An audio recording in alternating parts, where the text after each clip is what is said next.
Aqueça e agora vamos encarar as feras. Faltam poucos dias para começar o primeiro turno das eleições de 2018 e eu ainda não escolhi meu candidato, mas isso não importa porque o propósito desse vídeo aqui é fazer uma reflexão. Essa semana eu notei uma coisa que me fez pensar a respeito da forma como o brasileiro seleciona os seus representantes.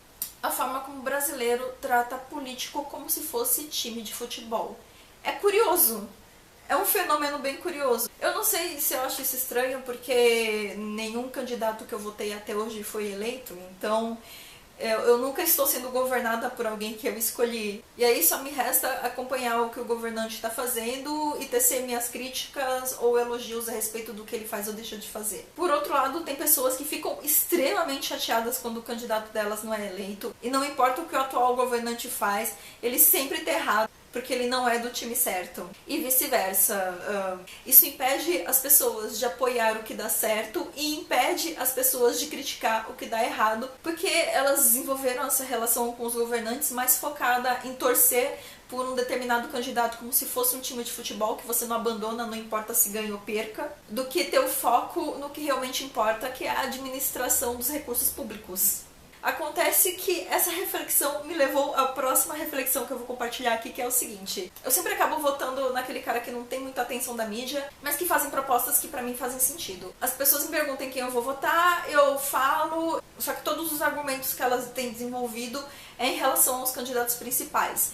Então as pessoas sempre estão tentando me convencer a votar em um ou outro e utilizando os argumentos que a gente recebe nas correntes de WhatsApp. E foi aí que eu reparei que existe um argumento que é bem recorrente, porque eu lembro que em 2003, quando o Lula foi eleito, muitas pessoas falaram que votaria no Lula porque ele não fazia parte de todo o esquema, ele era um cara que era de fora da política, ele era do sindicato, então ele iria pensar nos trabalhadores, ele iria salvar o país, ele iria fazer tudo diferente, ele iria transformar as coisas, ele iria chacoalhar tudo.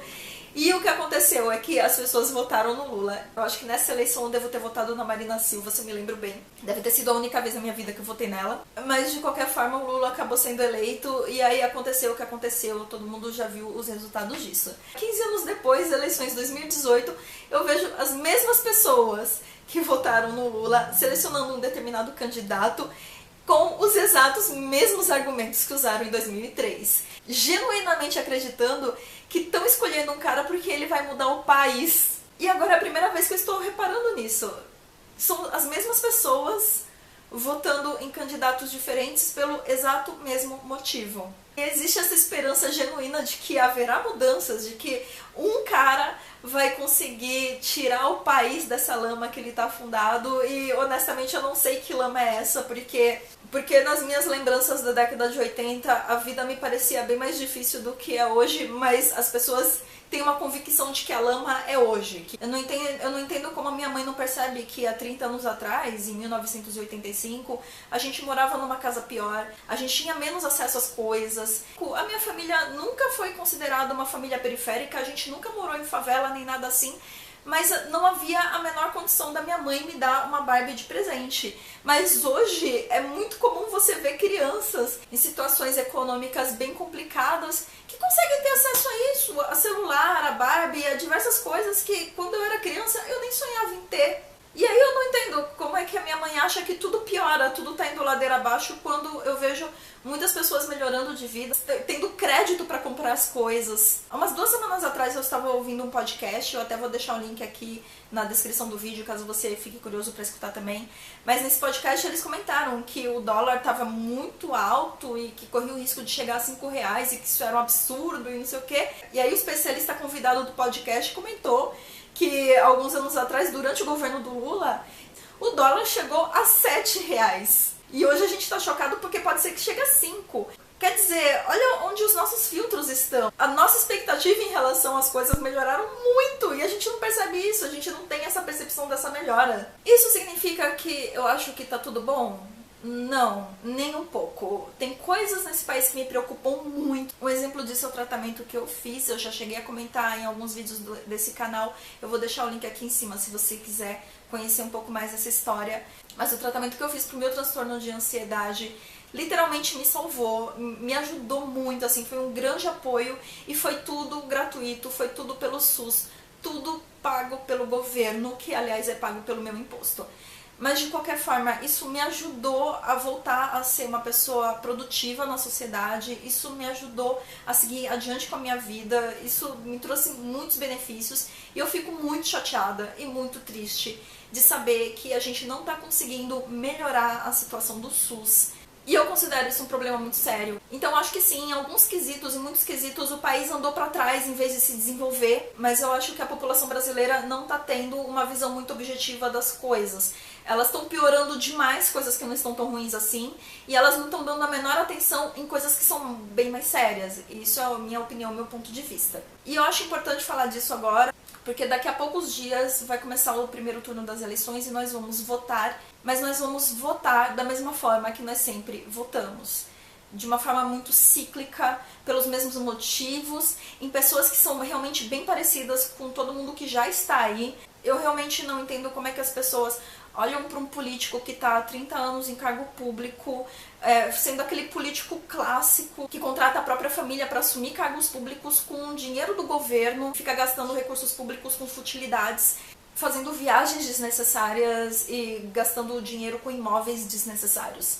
E eu realmente não entendo como é que as pessoas acreditam que vai haver alguma renovação se elas não fazem as coisas diferentes. E não é apenas uma questão de votar em pessoas diferentes. Me veio à mente a seguinte analogia, que foi o incêndio do Museu Nacional. A gente coloca muita responsabilidade desse incêndio em cima dos políticos e dos órgãos públicos que não deram a devida atenção à manutenção desse museu, quando nós, enquanto populações, demos ainda menos atenção. Eu cheguei a ler reportagens falando que os brasileiros visitaram mais o Museu do Louvre do que o Museu Nacional. E eu acho que isso é realmente uma excelente analogia para a forma como a gente trata o nosso país e para a forma como a gente escolhe nossos governantes. Porque a gente escolhe nossos governantes colocando muita responsabilidade em cima de uma única pessoa e criando expectativas que não correspondem à realidade, sendo que nós não fazemos a nossa parte.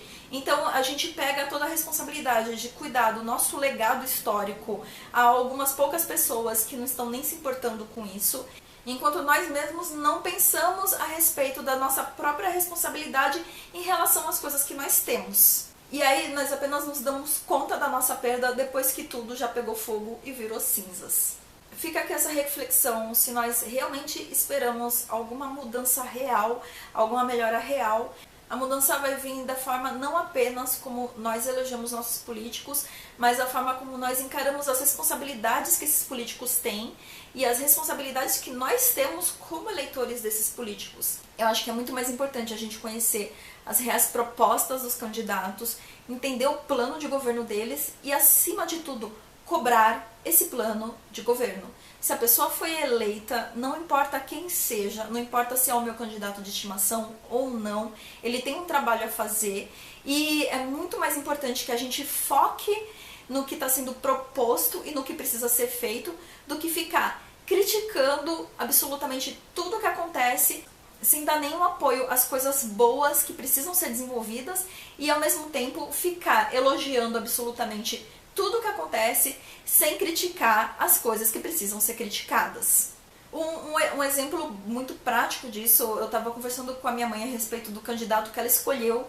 Não é o mesmo candidato que eu escolhi, eu e minha mãe a gente nunca bateu assim, coincidiu da gente votar nas mesmas pessoas.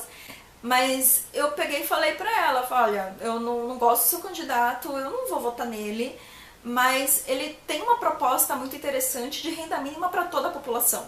E aí quando eu falei isso, ela duvidou.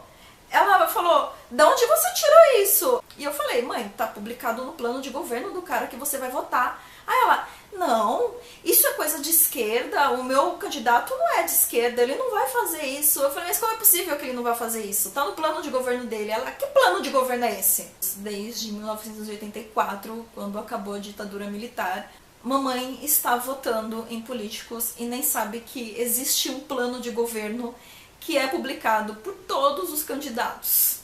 A partir disso, eu chego à conclusão de que ela nunca nem mesmo leu o plano de governo das pessoas em quem ela votou. E por consequência, ela está votando num candidato que está fazendo propostas que ela mesma não gosta e não aprova. E é engraçado, porque ela defende absolutamente tudo a respeito desse candidato, mas quando o mesmo propõe algo que ela não concorda, ela duvida de que essa proposta tenha sido feita, porque ela acredita que o cara tá fechando com ela acredita que aquele político tá totalmente alinhado com o que ela espera dele, sendo que ela não sabe nem o que esse político tá realmente propondo. Mas eu tô muito curiosa para saber a sua opinião, então deixa o seu comentário aqui embaixo, me dá um joinha se gostou desse vídeo, compartilha se você acha que vai ajudar alguém ou alguma coisa, se inscreve no canal e muito obrigada por me assistir até aqui. Até a próxima!